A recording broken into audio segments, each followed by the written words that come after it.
बाळ, फ्रीजमधून श्रीखंड काढ ना. आम्ही पूर्वी घरीच बनवायचो श्रीखंड. त्याची चवच वेगळी होती. आता काय सगळं रेडीमेड. आजी, हे श्रीखंड खाऊन बघ. आज तुझ्या आईनं घरीच बनवलं की काय? हे आहे गोकुळचं श्रीखंड. अगदी जिभेवर रेंगाळणार. जिभेवरच नाही तर मनावरही रेंगाळणार. गोकुळ श्रीखंड, मनावर रेंगाळणार. आधीच यावर्षी बदलत्या हवामानाचा फटका आंबा बागायतदारांना बसत असताना कमी प्रमाणात आंबा, त्यातच देवगड आंब्याच्या नावावरती केरळ, कर्नाटक येथील आंबा वाशिम मार्केटमध्ये सध्या दाखल होत असल्यामुळं देवगड येथील आंबा बागायतदार दुहेरी संकटात सापडले दिसून येत आहेत. अशी माहिती आंबा बागायतदार महेश सावंत यांनी दिली.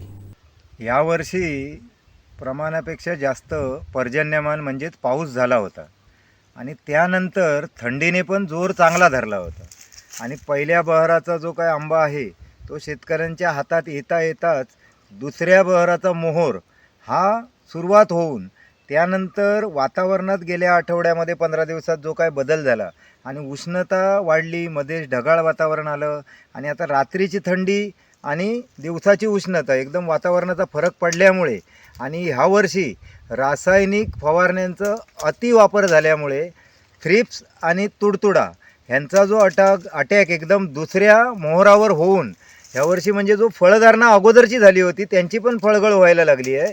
आणि आता शेतकरी जो आनंदात होता की यावर्षी वातावरण चांगलं आहे, सर्व आपल्याला म्हणजे यावर्षी आपण थोडंसं उत्पन्न कमवू, ह्या एका आशेवर असलेल्या शेतकऱ्याच्या हाती पदरी निराशा आता दिसायला लागली आहे. आणि आता दिवसेंदिवस सूर्याचा पारा चढत चालला आहे, रात्रीचं थंडीचं प्रमाण पण कमी होत चाललं आहे आणि पण थ्रिप्स आणि तुडतुड्याचा जो काही अटॅक झाला आणि आता उष्णतेमुळे फळगळ जी होते आहे त्याला काही किती जरी प्रयत्न केले तरीसुद्धा शेतकरी हवालदिल झालेले आहेत.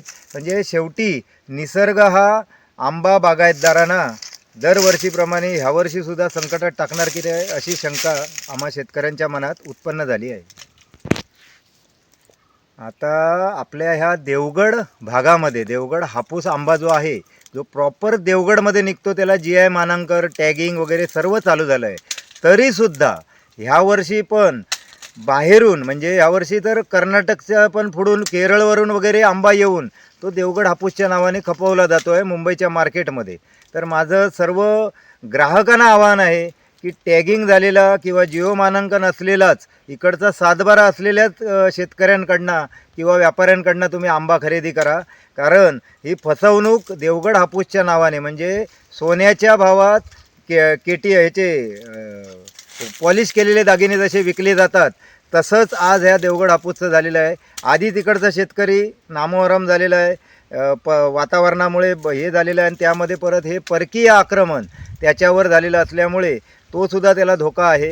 तरीसुद्धा माझं सर्व ग्राहकांना विनम्र आवाहन आहे की फक्त देवगडचं GI मानांकन असलेला आंबा घेऊनच त्याप्रमाणे पैसे द्या. देवगड हापूस हा देवगड तालुक्यातून आजच्या घडीला जर बघितलं तर रोजच्या फक्त 2000 ते 5000 पेट्यांच्या आसपासच चाललेला आहे. पण हा आठवड्याचा सगळा आकडा आहे.